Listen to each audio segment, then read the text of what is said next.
Hey everyone, for public Q&A this week, I decided to name it Planes, Trains, and Automobiles because the current events that are related to this week have to do with planes, trains, and automobiles, specifically autobus or bus. Question number 1, with the recent Malaysian Airlines 370 flight going AWOL, should authorities be releasing information real time? Yes, especially if the families are trying to figure out what's going on and I mean, it's putting them under a lot of stress waiting. I can't really give a good yes or no answer because I feel that sometimes that can create hysteria about things that are, especially problems that end up getting solved rather quickly after the information is released. Sometimes people focus on the problem without highlighting the solution.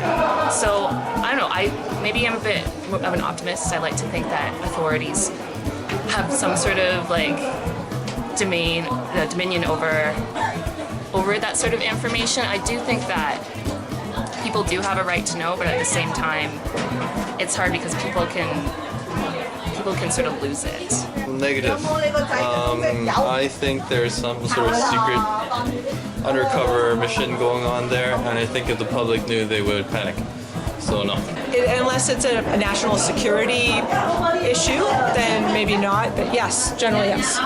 Now, what I think about that is that I don't think authorities should be releasing information in real time. The only people they should be giving information out to would be the families, but only on a need-to-know basis. They don't need to know every single thing about the investigation, nor does the public. And in fact, for an investigation like this, it could actually be harmful to the parties involved if some information gets released that shouldn't be there, if the family members are still alive or something like that. It's not the responsibility of the police to be treating everything as a PR campaign versus actually doing their job to investigate. And then once the results are completed and found, then they can release the information.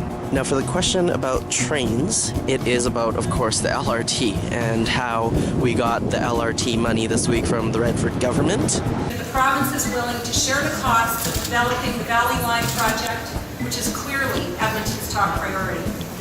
In total, we're looking to provide $600 million.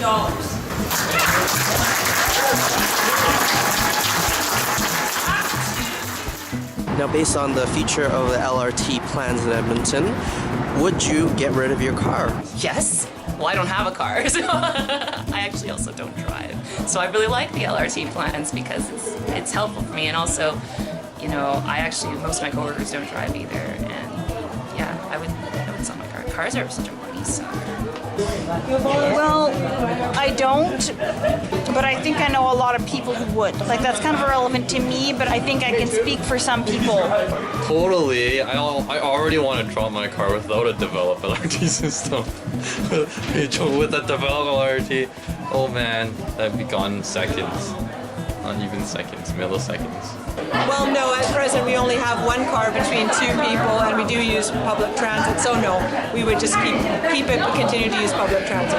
I would definitely not get rid of my car. I find it way too comfortable, and there's a lot of places that I can still go without the use of the LRT. There's no way that the LRT will be ever as extensive as public transit in other cities, especially with Edmonton's urban sprawl. I would definitely need a vehicle. For the automobile/bus question, ETS announced that they were getting electric buses this week to trial, and based on the fact that our electricity grid is coal-powered, what are your thoughts on that? Well, electrical is always better. I don't know how the cost factor will be to convert to electrical, so I'm kind of mixed about it. Save resources, save the world, and all that. But it's more expensive initially, right? Short-term profits versus long-term savings. You have to take a look at the whole picture. You know, there's environmental, there's economical, there's a whole bunch of other crap. But I think generally yes.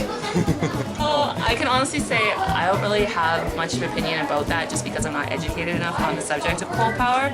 I think it would be great if they were able to find another form of electricity, like, it's hard to say in Alberta, but like hydroelectricity or like wind power or solar power, that sort of stuff. But I don't know. That's okay. I think they might need to find a renewable source of power.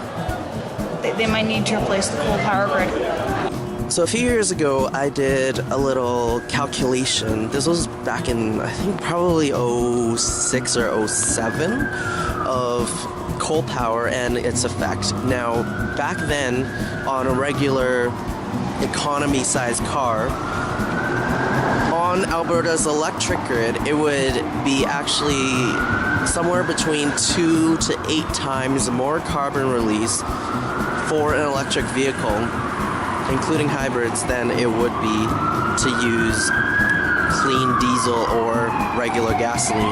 And I do have an optimistic view that we will change our energy grid at some point in the future. So I do support the electric buses.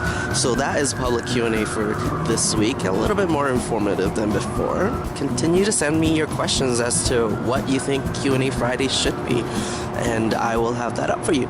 So see you soon.